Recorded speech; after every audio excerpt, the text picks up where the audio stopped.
a flood warning for the Suwannee Creek near Suwannee from this afternoon until Friday morning.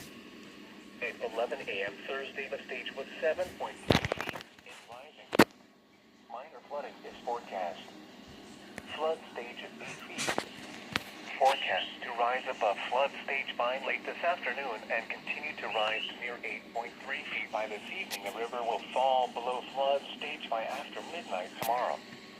At 8 feet, flood stage is reached. Minor flooding begins along the creek upstream and downstream from the gauge at South Highway 23 or Buford Highway. Portions of the Suwannee Creek Park off of Suwannee Creek Trail begin to flood to Martin's Farm Road. This will also include areas behind the Suwannee Elementary School and the George Pierce Pond.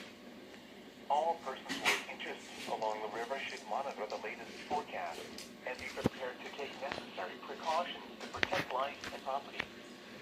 The latest state data was furnished in cooperation with the United States Geological Survey. The flood watch continues for portions of northeast Georgia, western North Carolina, and upstate South Carolina, including the following areas: northeast Georgia, Franklin, Habersham, Hunt, Babbitt, and Stevens.